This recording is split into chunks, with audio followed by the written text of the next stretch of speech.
आपके संस्थान ने जो पहल की है उसका इस क्षेत्र के लिए ही नहीं, हमारे पूरा देश और संपूर्ण समाज के लिए विशेष महत्व है।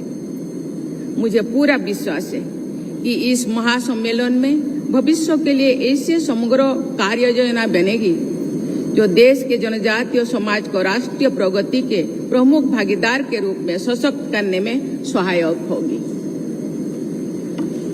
स्वामी विवेकानंद, महर्षि अरबिंदो सहित अनेक आधुनिक भारतीय ऋषियों, समाज सुधारकों ने कहा है कि भारत समूचे विश्व को मानवीय और प्रकृति पोषक सर्वांगीण विकास की राह दिखा सकता है। इस दृष्टि से ब्रह्मा कुमारी संस्थान के प्रयास उपयोगी और प्रेरक रहा है। संस्थान में मातृशक्ति का केंद्र में रखकर अपने कार्यक्रमों और योजनाओं को आगे बढ़ाया है। इस कारण संस्था के विभिन्न संकल्पों में एक समग्र आंतरिक सूचिता है। ये सूचिता कार्य जगत में मानवीय गरिमा और प्रकृति के प्रति संवेदनशीलता के रूप में हमेशा विद्यमान रहती है।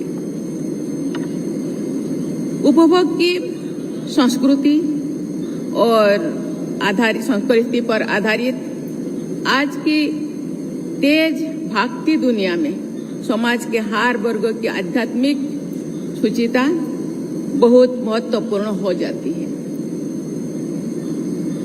इसी के बल पर दीर्घकालीन रूप से समतापरक आचरण पद्धति और प्राकृतिक संपदाओं के प्रति संवेदनशीलता जीवन शैली विकसित की जा रही है।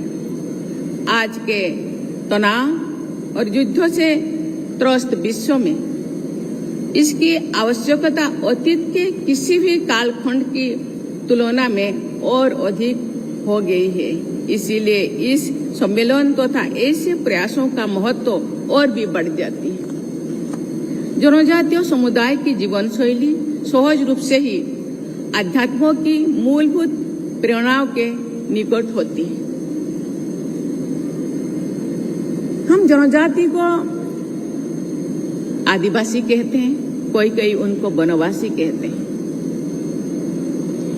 ये आदिवासी है, आदिम और आदिवासी जो सृष्टि के आरंभ से ही ये धरा पे और रहते हैं और उनके जीवन शैली ये केवल कोई वो आध्यात्मिकता से भरा हुआ है और सुख शांति आनंद प्रेम में जीना जानते हैं, हिंसा से दूर रहते हैं। हम जानते हैं ये आदिम काल में जैसे थे आज भी ऐसे ही है। जैसे कि गीली मिट्टी उसको जैसे बनाओ ऐसे बनते हैं। और प्रकृति के पूजा करते हैं, लेकिन केवल प्रकृति नहीं, पंचतत्व को पूजा करते हैं। ये धरती, ये आकाश, वायु, जल, सूर्य, चंद्र, इसको पूजा करते हैं। कोई कंस्ट्रक्शन बनाने के, कोई मंदिर, कोई पूजाशाला बनाते नहीं। वो कहते हैं कि ये धरती, आप सोचिए, हम सब सोचेंगे ये धरती नहीं होता तो हम रहते, ये वायु नहीं होता तो हम सांसें लेते, ये जल नहीं होता तो हम क्या शरीर निर्वाह के लिए जो जल चाहिए वो कभी नहीं होता। और धरती को क्षति पहुंचाते नहीं, और जल को भी दूषित नहीं करते। तालाबों में नहाते, नदियों में नहाते, नदी में कोई कूड़ा फेंकता नहीं, तालाबों को कोई अपरिष्कार नहीं करते। धरती को जरूरत के मुताबिक कभी चोट पहुंचाते तो उसके पहले उसको नमन करते हैं। पेड़ पौधा पूजा करते हैं, वो सही है। आज तो गैस आ गया है, लेकिन एक दिन था पेड़ से ही हम खाना बनाते थे, लेकिन सूखे पेड़ को चुनते हैं। किसी भी कारण कोई पेड़ को चोट पहुंचाते करने के लिए मजबूर हो जाते हैं तो उसके पहले उनको नमन करते हैं, सूर्य को पूजा करते हैं। आप सोचिए सूर्य नहीं होता तो क्या होता, पेड़ पौधा नहीं होता तो ये जितने हवा परमपिता परमात्मा ने धरती पे दिए हैं वो खत्म हो जाता। आज पेड़ पौधा है इसीलिए वो रोटेट होता है। आज समुद्र नदी है इसीलिए बारिश हो रहा है, लेकिन हम क्या कर रहे हैं? इसलिए इसी दृष्टि से ये आध्यात्मिकता से आदिवासी समाज भरपूर है। फुट फुट का उनके मन में आध्यात्मिकता भरे हुए है। पेड़ पौधा में वो रहते हैं क्योंकि कभी कभी किसी आदिवासी उनको उनके वंशज, पेड़ पौधों के वंशज कहते हैं। इसीलिए लेकिन अभी का रहन सहन ये जिंदगी के साथ वो थोड़ा दूर है। उनको उसी के साथ शामिल, आधुनिकता के साथ शामिल करने के लिए हमको प्रयास करना चाहिए, क्योंकि हम इंक्लूसिविटी में या समता में हम विश्वास करते हैं। 2047 विकसित भारत बनाने के लिए हम सोचे हैं, क्योंकि 100 साल स्वाधीनता के 100 साल पूर्ति हो जाएगा 2047 में। प्रधानमंत्री, पूर्वतन प्रधानमंत्री अटल बिहारी वाजपेयी कहते थे, ये देश एक जमीन का टुकड़ा नहीं है, जीता जागता राष्ट्र पुरुष है। राष्ट्र पुरुष का प्रत्येक अंग हिमालय से लेकर के कन्याकुमारी तक अक्षत होना चाहिए, क्षति नहीं होना चाहिए। ऐसे ही ये भारत में रहने वाले जनता, कोई भी समाज पीछे ना रह जाए, तो ना हम विकसित भारत कहेंगे, सामग्री को विकास कहेंगे।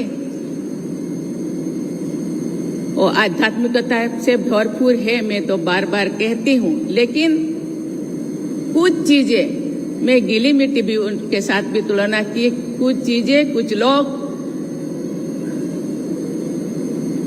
उसका सुजोग लेकर के डाइवर्ट करने के लिए प्रयास किए हैं, उनको पता नहीं चलता। इसीलिए ये जो समाज को आगे बढ़ाने के लिए ब्रह्मा कुमारी संस्थान उनके जीवन शैली में थोड़ा सा जान डालने के लिए, दृष्टिकोण बदलने के लिए जो प्रयास कर रहे हैं, इसीलिए संस्था को मैं बहुत बहुत धन्यवाद देना चाहती हूँ। इसके साथ ये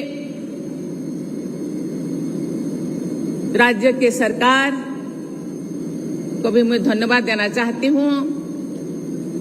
उनके लिए विशेष रूप से बहुत सारी योजनाएं बना रहे हैं, पढ़ाई से लेकर से हेल्थ के लेकर से। हम लोगों का जो राज्यपाल महोदय, कल हम लोगों का प्रोग्राम है सिकल सेल एनीमिया, और ऐसे बीमारी है वो जनरली आदिवासियों को होता है, उससे कैसे वो मुक्त हो जाए, इसीलिए भी प्रयास चल रहा है। शिक्षा, स्वास्थ्य, रहन सहन, खान पान। आप मैं जब आ रही थी उस टाइम में 4-5 स्टॉल मैंने देखा, जो आदिवासी भाई बहन ने खेती बहुत सुंदर करते हैं, प्राकृतिक खेती। विदेशी लोगों के द्वारा हम प्रेरित हो के विदेशी जो पेस्टिसाइड हम लगाते हैं, जमीन को बंजर कर लेते हैं, और उसी जमीन से उगा हुआ अनाज हम खाते हैं तो तरह तरह के बीमार होता है। इसलिए प्राकृतिक खेती के तरफ वो थे, हम सब थे प्राकृतिक खेती, गाय वेल हम लोगों के पास थे। अभी आ गया ट्रैक्टर, सब बेचते और पेस्टिसाइड यूज किए, जमीन बंजर हो गया। आज फिर उसी दिशा में हम लौट रहे हैं। प्राकृतिक खेती करना शरीर के लिए अच्छा होता है। शरीर केवल नहीं, शरीर, मन, आध्यात्मिकता हर दिशा के लिए अच्छा होता है। प्राकृतिक संप्रदायों से जुड़ा उनकी वो सोच शक्ति है जो सर्वमंगलकारी सोच और कार्यनीति को जीवन के हर आयाम में सामने लाती है आदिवासी समाज। ये बहुत संतोष की बात है कि इस दृष्टि से आपका ये संस्थान जनजातीय समाज के साथ मिलकर लंबे समय से अत्यंत महत्वपूर्ण कार्य देश के अनेक हिस्सों में कर रहे हैं। भारतीय जीवन दृष्टि के अनुसार कार्यरत प्रत्येक संस्था को इस बात का सदैव ध्यान रखना चाहिए कि समाज के किसी भी वर्ग का सशक्तिकरण केवल आर्थिक विकास तक सीमित नहीं होना चाहिए।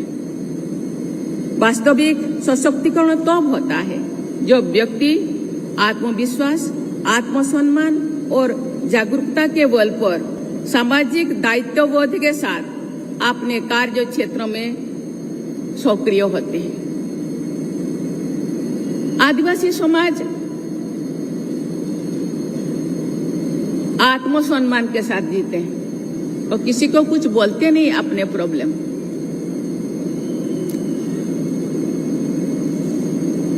दो 300 साल ब्रिटिशों ने देश को जब शासन किए, अभी भी थोड़ा थोड़ा है, उनको इसीलिए दूसरों के साथ बातें करना वो पसंद नहीं करते। कहीं वो ऐसे उनके साथ बात किया जाए जो उनका आत्मसम्मान से ठेस पहुंच जाए। इसीलिए अपने प्रॉब्लम किसी को कहते नहीं है। जो भी स्कीमें चल रहा है देश में या राज्य में, वो मेरे गांव पे या मुझे मेरे एरिया को भी दिया जाए, ये बात भी वो बोलते नहीं। वो कहते हैं जो हो रहा है तो हमारे गांव में भी एक दिन होगा, इंतजार करते हैं। धैर्यता उनके पास बहुत है क्योंकि वो शांति से रहना पसंद करते हैं।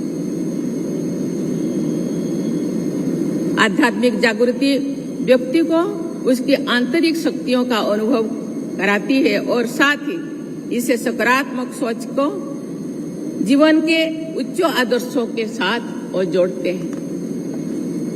देवियों और स्वजनों, तेजी से बदलती दुनिया में तो लगातार बढ़ता जा रहा है। इसीलिए आज आवश्यकता के इस बात की है कि जनजातीय युवाओं को आधुनिक शिक्षा, कौशल विकास और डिजिटल सशक्तिकरण से जोड़े, साथ ही उनकी सांस्कृतिक पहचान और आध्यात्मिक विरासत को भी सुरक्षित रखे। विकास और संस्कृति दोनों का संतुलन ही एक सशक्त एवं समृद्ध समाज का आधार है। सार्थक विकास वो है जो हमारी जड़ों और जीवन मूल्यों से पोषित भी ग्रहण करे तथा उन जड़ों को मजबूत भी बनाए। हम जब ऐसे समग्र दृष्टि से काम करेंगे तो भी समाज में